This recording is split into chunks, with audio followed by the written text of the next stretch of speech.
Hey, Mr. Hersch, how's it going? Getting your exercise today? I'm having a great day, Dr. Glickman. I'm enjoying being outside and reading and exercising. It's a great thing to do while you're either walking on the beach or on a treadmill. Yeah, Take out this great book. I'm just warming up, getting ready for my run.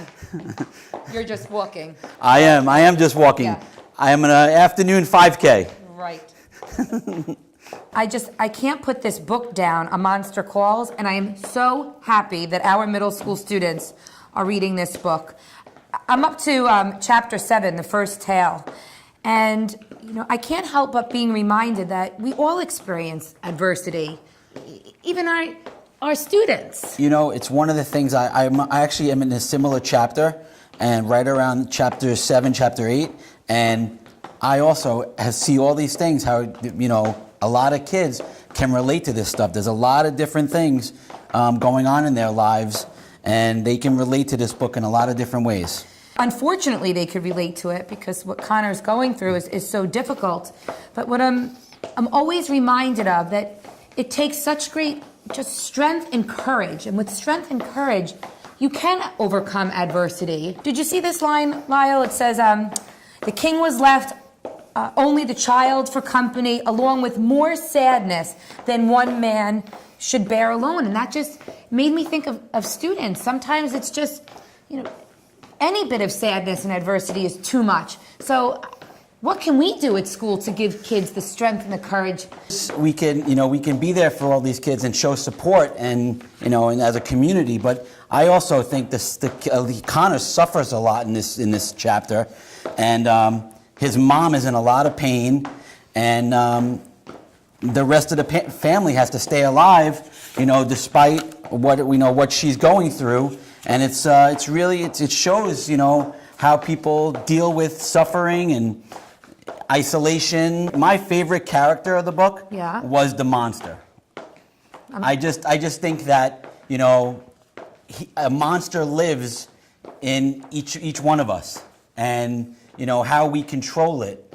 And I think that monster, whether it's real or not real in the book, I think it's alive in Connor, and it has him act in different ways. Who was your favorite character? I mean, I was relating to Connor, and as a middle school principal and someone who's surrounded by children, I just never want a child to feel alone. I feel that Connor, he just, is afraid of being alone. I feel like, adults haven't been honest with him. And I think it's important for us to make sure that our students know they have an adult that they can go to.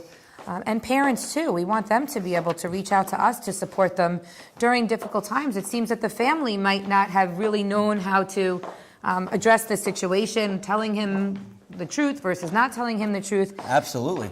So I was just able to... They protected him in a lot of ways about lying to him and whether lies were good or bad. But what was funny in this chapter, this is right around the time where the monster actually tells one of the stories to Connor. Mm-hmm.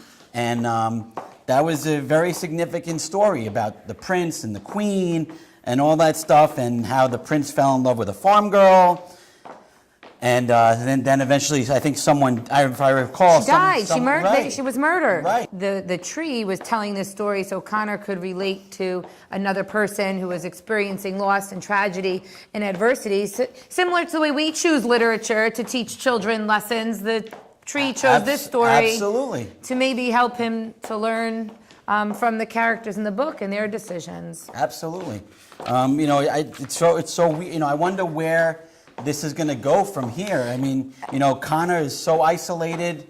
He's, suffering, and people are trying to help him, and you're right. He's turning a lot of people away. So I wonder how this is going to turn out. I'm quite eager to finish, but I have to be honest, Mr. Hersch, you're too slow for me. I got to go. I'll talk to you soon.